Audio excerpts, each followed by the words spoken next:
Assalamualaikum warahmatullahi wabarakatuh. Salam para pencari keadilan, salam menteri hukum.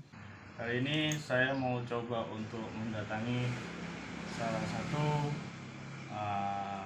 klien. Klien tersebut adalah salah satu perusahaan yang notabene mereka ini mengalami suatu kendala tentang transaksi jual beli atau transaksi yang tidak bisa saya sebutkan di sini. Ya, jadi kali ini saya coba untuk mendatangi salah satu klien saya tersebut bersama salah satu yang dirugikan oleh klien saya untuk mencari solusi bagaimana terbaik menyelesaikan suatu perkara tanpa harus menunggu ketok palu dari pengadilan. Perkara 167 dipinjam terus digadek. Kami sebagai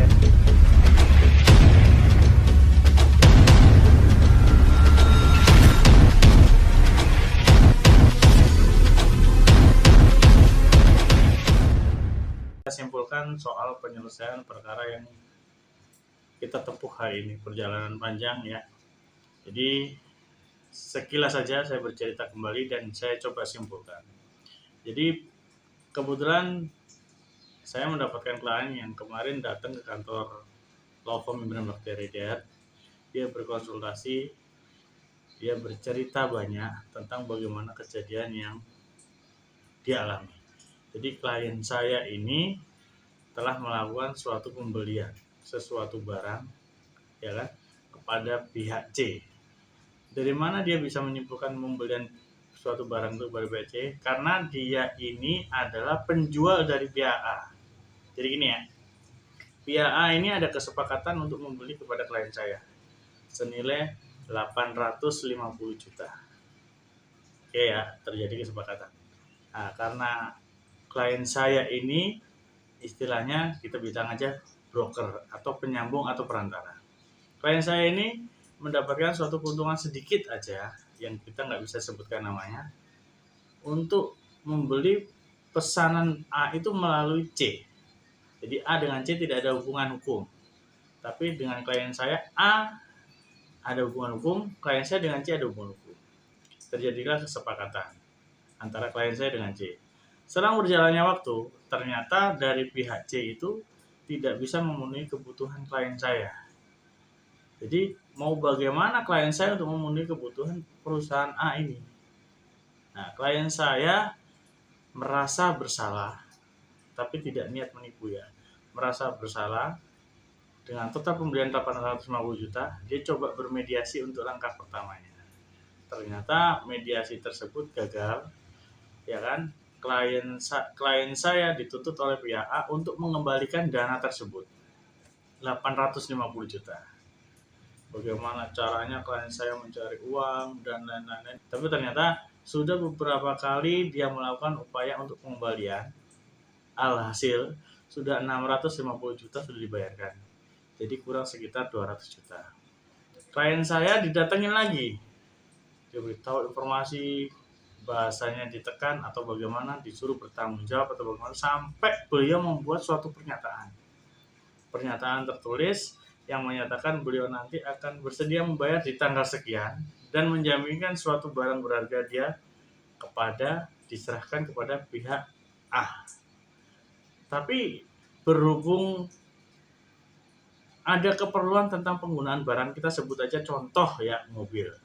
Jadi dia bersedia untuk membayar di tanggal sekian dan memberikan mobil tersebut bila mana seandainya ada kekurangan dari pengembalian uang senilai sisanya, yaitu 200 juta. Karena klien saya merasa bersalah membuat suatu perjanjian dan tidak mau menyerahkan mobil, ya kan? Karena memang mobil tersebut perlu dan untuk digunakan, maka kesepakatan oleh klien saya itu diingkari. Tetapi dia menyatakan tidak mau menipu dan tetap bertanggung jawab. Karena pada saat konsultasi saya menyatakan coba ditempuh mediasi terlebih dahulu. Kami nggak enak, kami merasa bersalah, tapi kami masih mau untuk bertanggung jawab. Oke. Langkah pertama yang saya lakukan adalah membuat kuasa, yaitu klien saya menguasakan kepada saya untuk bagaimana caranya saya sebagai mediator, sebagai perantara kepada pihak A untuk menyelesaikan suatu perkara sengketa tersebut, yaitu selisih 200 juta. Karena memang dari pihak A ada menyatakan ancaman, ada peringatan keras, dan lain sebagainya.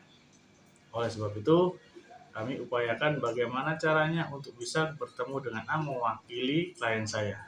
Karena kalau kami sudah mendapatkan suatu kuasa, maka kami berhak untuk mewakili kuasa tersebut untuk mengupayakan hukum yang sebagaimana baiknya, apa perlu jalan melalui litigasi atau non litigasi. Jadi yang kita tempuh pertama adalah non litigasi, penyelesaian di luar jalur pengadilan, ya kan? Oke, akhirnya alhamdulillah mediasi tersebut selesai dan pihak A menerima pengajuan dari kami. Jadi keputusannya dari 200 juta tersebut, kami mengupayakan bagaimana kalau kesanggupan kami sebulan itu bisa membayar 20 juta. Sebulan 20 juta sampai selesai. Andai kata kami mendapatkan suatu rezeki lebih, kami akan cepat-cepat segera menyelesaikan sambil menunggu klien saya untuk melakukan tindakan tegas kepada pihak C. Ya, karena diberi informasi, disampaikan yang enak, ternyata pihak A menerima dengan besar hati, ya kan, menyetujui kesepakatan itu. Akhirnya permasalahan untuk sementara selesai. Jadi itu ya kawan-kawan, jalur non litigasi kita tempuh dulu ya. Bagaimana caranya kita tempuh untuk menyelesaikan suatu perkara sebelum perkara ini naik ke litigasi. Beda ya, non litigasi sama litigasi. Litigasi adalah suatu penyelesaian melalui jalur pengadilan. Non litigasi penyelesaian perkara di luar jalur pengadilan. Jadi kesimpulannya, andai kata ada kawan-kawan atau sahabat mantri hukum yang mengalami kendala seperti ini, jangan segan, jangan malu. Akui suatu kesalahan tersebut, menghadap kepada pihak yang dirugikan oleh Anda, ya kan? Sampaikan sesuatu, tempuhlah jalan perdamaian. Kalau memang tidak bisa membayar sepenuhnya, sampaikan bahwa kami bisa untuk menyicilnya. Kalau seandainya tahapan-tahapan tersebut sudah tidak bisa ditempuh, silakan mungkin memohon bantuan kepada kantor hukum atau pengacara atau mediator atau pihak ketiga yang bisa menengahi hal-hal tersebut, agar langkah-langkah untuk menempuh litigasi itu adalah langkah-langkah terakhir, tidak ditempuh terlebih dahulu, tapi tempuhlah jalur non litigasi tersebut. Jadi gitu ya mantri hukum, nanti kita akan coba bedah tentang pasal 1365 tentang dana yang berhubungan dengan perdata dan berhubungan utang piutang. Karena memang di dunia sekarang ini yang paling banyak adalah kasus-kasus perdata tentang utang piutang. Jadi mungkin cukup sekian ya, jelas penjelasannya, bahwa di akhir cerita dari kesimpulan hari ini tentang seorang klien yang menghadap ke saya tanpa jalur litigasi, kita sudah bisa tempuh, yaitu jalur non litigasi.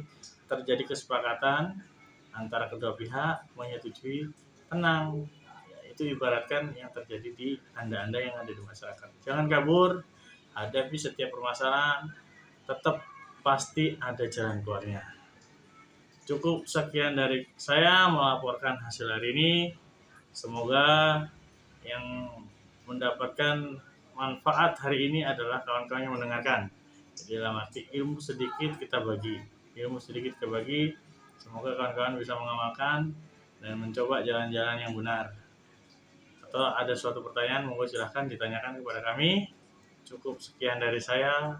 Salam para pencari keadilan, salam mantri hukum. Saya ucapkan terima kasih, mohon maaf sebelumnya. Assalamualaikum warahmatullahi wabarakatuh. Perkara 167 dipinjam terus digadek. kami sebagai